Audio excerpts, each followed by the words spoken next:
Rockeyez would like to welcome Ryan from Candlelight Red. Hey, man, what's up? What's going on? Hey, man. How you doing? Very good, very good. I heard you just got signed to the Uproar Festival. How's that? Yeah, we just signed on with the Uproar for I think about 30 dates or something like that. Cool. So yeah, it should be great. Yeah, that's a great festival. A lot of good bands on there, and including you now. You know, so I'm looking forward to that. Let's get back. Yeah. Go ahead.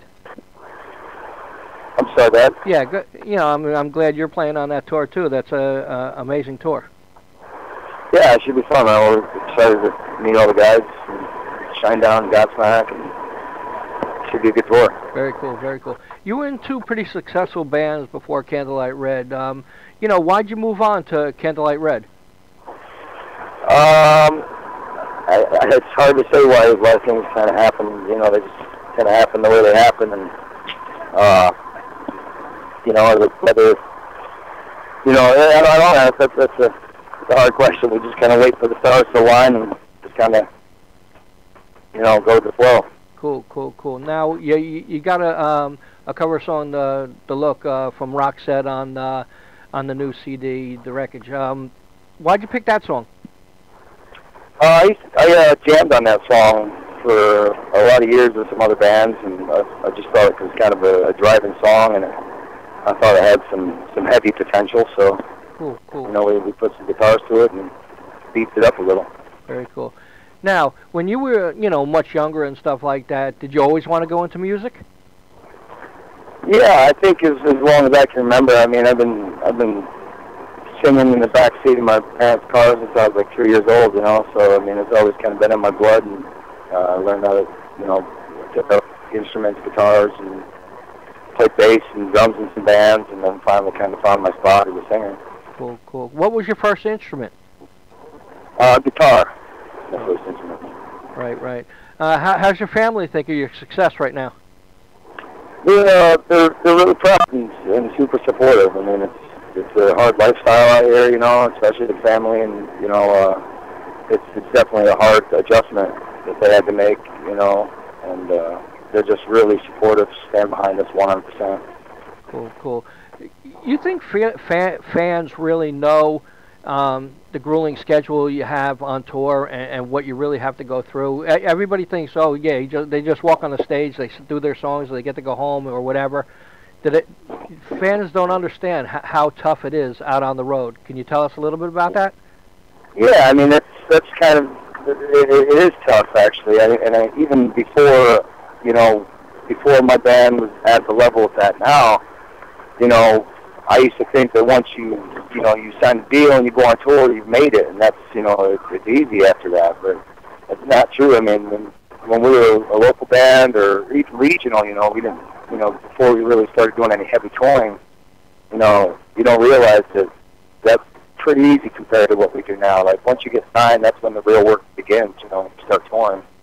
I mean, we're pretty much glorified truckers, you know, that get to play on stage for 30 minutes a day. You know, but the side that they don't see is the 16 hours that we drove to get to that show, you know. And very cool. 3 or 4 days without a shower, you know. Wow. Yeah, I bet. You know, is there anything special that you have on your tour rider? Our tour rider, not too much, and we don't get too crazy. You know, some beer, some water. That's about it. Cool. Are you ever getting tired of people talking about, you know, opening for Kiss? No, I mean, it's cool. It was a really good day for us. You know, it's definitely something I'll never forget. It was one of the coolest experiences, I'd say, that, you know, to date still. I mean, we got to do like 3 songs for a sound check. We were the first band out of that whole tour, so they kind of set their board up and set the sound check up around us. So we got 3 songs. They got, you know, they were testing Kiss's pyro behind us. We got to feel the fire. No, I mean, it's you know, I've answered that question a lot, but I mean, it definitely isn't going to get old anytime soon. I mean, that was cool. Big day for us. Yeah, I was watching some of the video that you have on YouTube of you guys when Kiss is walking in and then they're in makeup and all that kind of stuff. That must have been some kind of feeling, especially if they were your heroes when you were younger. Yeah, man. I mean, they're rock gods. You know, I mean, there's no there's no doubt about it. Those guys are, you know, they put the time in. They're definitely, you know, huge icons, you know, and to be able to meet these guys and spend a day with them and be treated as good as we were by them, you know, was pretty awesome. Cool, cool. Tell me a little bit about the tour bus from you know, show to show. Do you guys do anything special on the tour bus? I play on PS3. I like video games. Usually I try to work out my sleep schedule so that I'm sleeping while we're driving. Cool. Takes out some of the monotonous of the road, you know. Cool, cool. Tell me a little bit about the wreckage. The wreckage, all right, well, we wrote that, let's say, coming to begin, like a couple of years. I mean, it's been about 3 years in the making. Right. Between me and Jeremy, like Jeremy had some songs, and actually the song "The Wreckage," which was the first, or the title, you know, the title track on the album, was the first song I ever wrote. Right. With Jeremy and with Candlelight Red when I joined. So that song's kind of pretty, you know, pretty special song to me. But no, I mean, it was actually my first attempt at writing again. I kind of took a hiatus from music for a while and just kind of went to work. And I figured, you know, I'm done. I pretty much, you know, threw in the towel and said I'm just going to go to work and be a regular Joe. And then Jeremy called me up and he needed a singer to audition. So I auditioned. He sent me the tracks. I started writing to it. Yeah, the rest is history, man. We come over with without the wreckage last September. So. Cool, cool.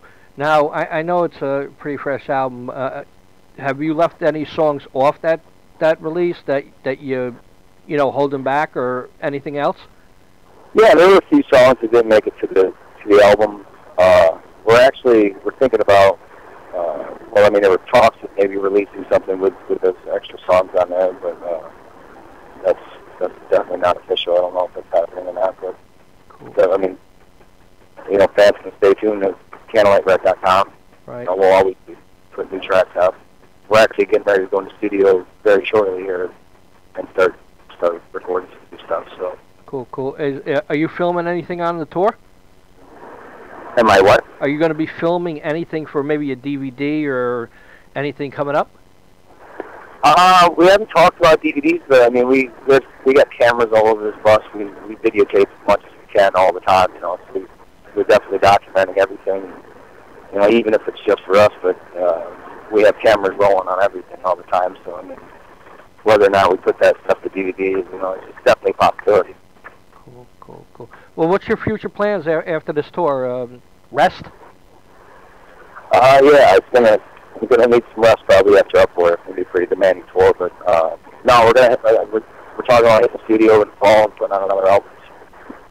Cool, cool, cool. Well, I thank you very much for giving me a call, and I apologize once again for yesterday. And all right, man. I wish you the best. You have anything to say to your fans out there? Keep rocking. Thanks for the support.